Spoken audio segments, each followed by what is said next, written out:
डेराविश block नहंग Jagannathpur त्रिवेणी अमावास्या ठारू त्रिवेणी महोत्सव मेला लग रही।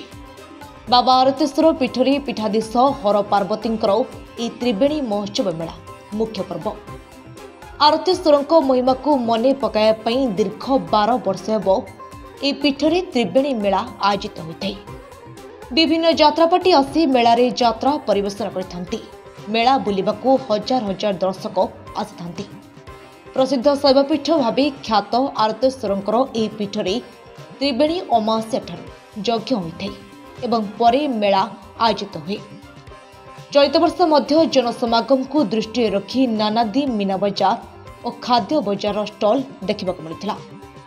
संध्या हेले मेला बुलिबाकू गहली लगी रुवा बेले आरतेश्वर दर्शन पाई भक्तों समागम होता है। नाना रकमर दोली सह शिशु कलाकार प्रतियोगिता भित्तिक मनोरंजन कार्यक्रम आयोजित हुए। महिमा अनेक लोक जहाँ सर्पघात हुए ये ठाकुरंकर से धंडा पादुक पाइले अनेक आरोग्य होती एवं अनेक अधिया पड़ी अनेक बर प्राप्त होती। बहु प्राचीन कालरू आंकर महिमा ये होचंती भगवान आरतेश्वर। आरत कहले जे दुख को लोप करती, जे दुख को हरण करती, जे दुख को विलोप करती, से हिसाब से ना दिखाई आरतेश्वर। जितेबाला केन्द्रापड़े बलदेव जी का आविर्भाव होता से समय यहीठारे भगवान आरतेश्वर आविर्भाव होता। आविर्भाव तो कथा कहूली ये हूँ गोबरी नई कूल ये गोटे जंगल थिला, जो घंच जंगल भितर काठ काटिया को किसी लोक आसी काठ काटुले। से काठ काटिबा समय कुराड़ी चोट ठाकुरंकर मस्तक बाजी थिला। मस्तक बाजिला पर रक्त बाहरिला। से काठुरिया देखिए हतबाक हो जाइथिला, कहला कौन एटी रक्त बाहरिलानी, ये तो गछ मु हाणुची, रक्त कौठु आसिला। तापर से दिन काठुरिया को मध्य राति रे स्वप्नाघात होता एवं आलीर आमर एटा आली अधीन ए आमर अंचल जाऊँगी। आली रजा को स्वप्नाघात होता। रजा ता परदिन आसिले खोलिला परे एठी फेरे निजुक्ति करिवे एक ब्राह्मण एठी नथिले। पुरी रजा ब्राह्मण मानक आनी 2 जन ब्राह्मण जे कि कन्हई पंडा जनक ना आउ जनक नाम हूँ दनेई पंडा, 2 भाई आसिले। रजा तांको एठी जमी देले, घर ढिओ जोगई देले एवं से दिन ठारू एठारे भगवान आरतेश्वर को पूजा अर्चना महा समारोह चली।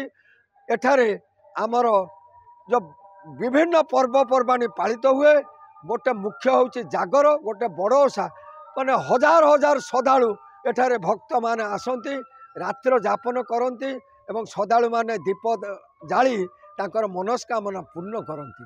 प्रति वर्ष त्रिवेणी अमावास्या यज्ञ आरंभ हुए। आज को 12 वर्ष होगा यज्ञ आरंभ होदिन भी आम छोट जो भी मेलार बहुत ना था आरतेश्वर त्रिवेणी मेला। मझे किसी दिन यात्रा परिवेशन होना यज्ञ भी होना। 12 वर्ष होगा समस्त मेम्बर मैंने गाँ पिला सहयोग अनुष्ठान चलुच्छे। केमती कौन आपको आयोजन करती, कौन सब नियम कौन कहे? आमर भी सभापति अच्छा सेठी उपसभापति सुरेश कुमार दास एम सहयोग और भी मेम्बर आम 70 जन पिला भी अच्छा। प्रति वर्ष से सहयोग अत्यंत परिश्रम द्वारा अनुष्ठान चलुच्छे। Thank you. मो ना गौरी मल्लिक, मु गणेश मल्लिक कस्ती। मुझे आलिया पड़ी थी जे कि किछु उपकृत होती आरतेश्वर।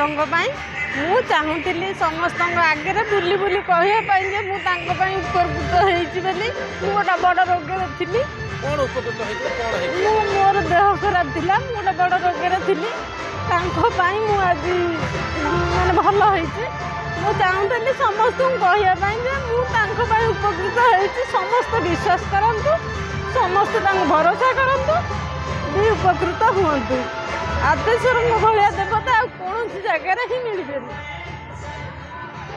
लंका आज्ञा ये जो यज्ञ केते वर्ष होलानी होउची को स्थान रे होउची कोन कहिबे? यज्ञ आज्ञा 18 वर्ष हलानी। को स्थान ये कोन ये होची हमर नंग पंचायत जगन्नाथपुर ग्राम आरतेश्वर पीठ। कौन सब रही खासियत कि भाई भाव आयोजन कर केते दिन मेला पड़ुची? मेला आमर 5 दिन मेला आमर लक्ष्य जिते भक्त आसतु शांति शुक्ला एठार जातु निज मनोरंजन कार्य करूँ सपरिवार सब आस विशेष आकर्षण आमर एठी जो यज्ञ भोजीटी होउची हजार हजार लोक खाऊँ कौटू आसूची भगवान जानती आयोजन कर एबर तो बहुत बड़ धरण आयोजन होती केमिति कौन करती माने केते गाँ लोक साहाय्य करते कौन कहते सेटा तो 10टा पंचायत अच्छा समस्त कमिटी एठी यज्ञ कमिटी यात्रा कमिटी अंचलवासी 5-10टा पंचायत समस्त लोकंर अवदान आज्ञा अच्छी आगामी दिन आउ कौन डेवलप चाहते आगामी दिन तो सरकार निजे जानी ना यहाँ 20 वर्षर अनुष्ठान है माने सी जानी आमको जब सहयोग करें आम आहरी चिर उपकृत हबू किसी असुविधा नहीं यज्ञ तो प्राय आम त्रिवेणी अमावास्या और फेब्रुआरी मसरे आसे माघ सप्तमी।